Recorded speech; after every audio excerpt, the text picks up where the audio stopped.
Hi guys, it's Antoinette and welcome back to my channel. Now before we go into what I want to talk about today, I just wanted to do a brief recap, so to say, of the first episode that I did in this series, and that's where I was talking about blind spots.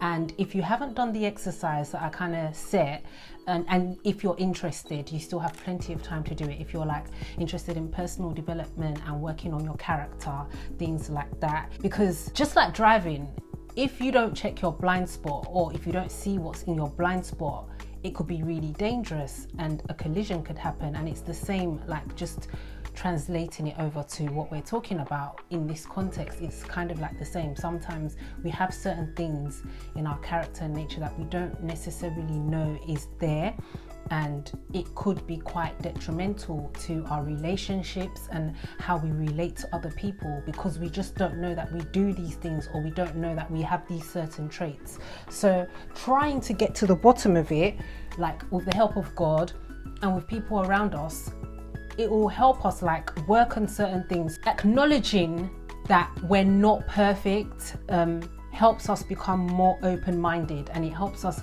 identify what needs to be changed.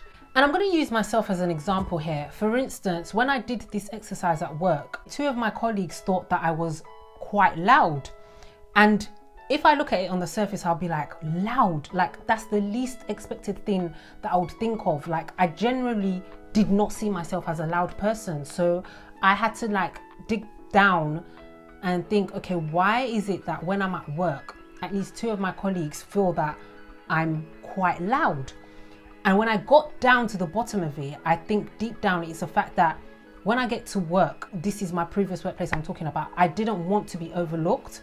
And so I felt that I had to ramp things up by being a bit louder, letting my voice be expressed. And so I think being loud was a byproduct of me not wanting to be ignored and my voice to be noticed, because when you work in a certain environment, there's a tendency that you want to stand out, you just don't want to be like overlooked and stuff like that. So I think that's where that came from, but I wouldn't have known if I hadn't asked for the feedback. So I did kind of like, after that, I did kind of tone myself down, and I thought, okay, really and truly, for you to be noticed, you don't have to be loud. Your presence should be enough. So enough of the recap, getting straight into this week's video. I want to look at external things, stuff like our hair, makeup, the way we dress and express ourselves. All of these things, are they who we are? Do they characterize our identity? So a lot of us know this very popular scripture, by their fruits you know them. And I feel like we've taken that scripture and we've not placed it so much on character. Now it's a lot on external things. So when you look at a certain person, the way they're portrayed, the way they look, you kind of judge them based on their appearance and based on how they look, how they package themselves, for instance. And from that, you kind of categorize them into, okay, this is what this person is, this is what that person is. And we all do it, but we shouldn't, because I've learned that, you know what, 9 times out of 10, you really can be so wrong. Just looking at a person does not tell you who they are. And a lot of the time, what you see on the external is more of an expression of what's going on inside. But what's going on inside in their soul still does not tell you who that person is. And I'm trying so hard to let what I'm saying come across in a way that makes sense, because a lot of people will be like, okay, so I don't get it, I don't understand. But for instance, I said this prayer a while back, and I'm telling you, if you do something like this, something similar, it will transform the way you look at people and the way you end up interacting with them. I just prayed that, let me see people the way you see them. That prayer is transformational for me, because I no longer, I just find myself not looking at the external, always trying to get deeper. And a lot of the times I feel like God will just show you. And when you really see that person for who they are, everything else that can be shown, even stuff that don't necessarily impress you, you just think it's nothing, because you're now seeing that person for who they are. And the reason I had to bring this up is a lot of the time we tend to draw our identity from how we express ourselves. So for instance, if you look at a lady and she's dressed very provocatively, you instantly in your head, you're going to associate her with being slutty XYZ. that's an instant thing that might come to a lot of people's heads. What she's portraying and what she's doing is still not who she is. I mean, you could be covered from head to toe, nothing showing, and you could have the worst, and I mean the most atrocious heart inside of you. You could be thinking the worst of people, whereas someone that's not so covered up and is expressing themselves by showing a lot more body parts than they ought to, might have a clean heart. And this is why I say that you can't judge people and look at things on the external. That person in the near future can eventually begin to work on the inside, and it will eventually reflect out. So for instance, they may get to the point where they're like, you know what, I don't necessarily need to get the attention of men to validate my worth.